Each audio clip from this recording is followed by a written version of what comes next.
Well, in recent years, we've seen a very slow start to the severe weather season, and a lot of that has been down to either a warm dominated weather pattern like we've seen in March 2012, or back a few years ago, we've seen a record cold period during the month of March. When you've got an overwhelmingly cold pattern, you don't have the same ingredients for the clash in the atmosphere to produce severe weather. But it looks as if this year we are seeing the classic sign of a very, very busy season. It has been a busy season up until now. We've had over 24 deaths, unfortunately, largely attributed to mobile homes.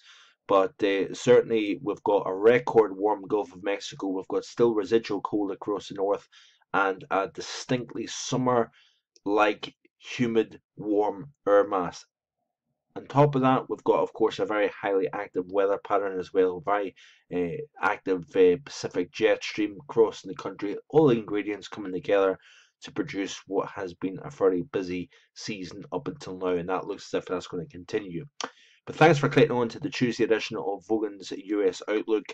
We are looking at the GFS, the surface chart. Plenty of weather to speak about. We've seen in recent times very active thunderstorms, severe weather, tornadoes, unfortunately, across the southern half of the country. You notice here the blue representing heavy snowfall across the Rockies. So we've seen snow across the Denver area, while at the same time we've been seeing tornadoes develop across the southern half of the country, and we're going to continue to see that as we skip through. So one system simply leaves, another system comes through.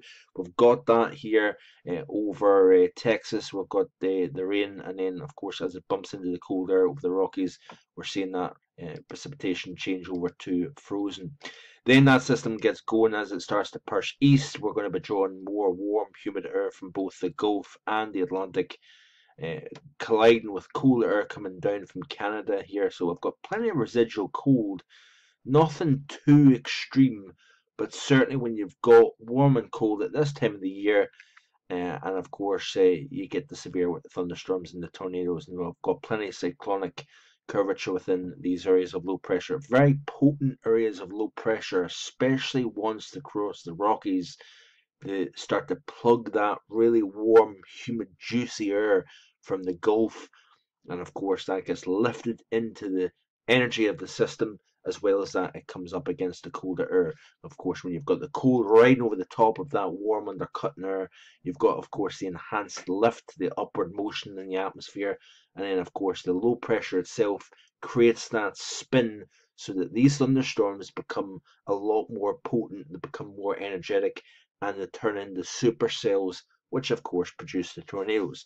So it's been a very active weather pattern. I think that is really going to continue, but we're also going to see more snowfall. You can see here as we push towards Friday, yes, we've got the warm sector, dominating pretty much the entire northeastern half of the country, the mid-Atlantic region, so on and so forth. But as this system kind of taps that colder air over Quebec, it wraps the cold air into the backside of the system, and the precipitation that is getting pushed into the rear of the storm, that is producing snowfall across the Great Lakes and eventually into places such as the Appalachian Mountains and eventually the Northeast as well once that cold air takes over. That system then leaves out during the day on Saturday, and we're met by another system coming in to the western half of the country. Now, bear in mind that we're not going to be that far off the middle part of April, and we are going to be talking about some pretty heavy snowfall down the Sierra Nevada range once again.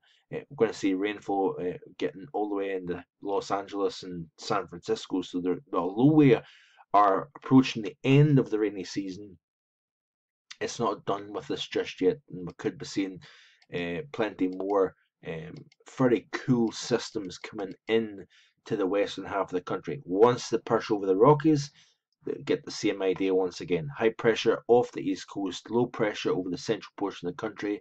Where's the air coming from? The Caribbean. Over that warm Gulf of Mexico, up into the southern part of the country. Bang, you get more explosive thunderstorms as a response to that. You can see that here, this frontal system associated with this area of low pressure over Lake Superior. Snow on the backside once again. but it's as that energy runs into that warm, humid air, look out for some really active tornadic thunderstorms once again here. So this is an interesting pattern, an active pattern, a very turbulent weather pattern to speak about. So that's it for today. Thanks for watching. Do check out the written post, which will hopefully have more describing the weather pattern, and I'll be back in the next few days. Have a great Tuesday. Bye for now.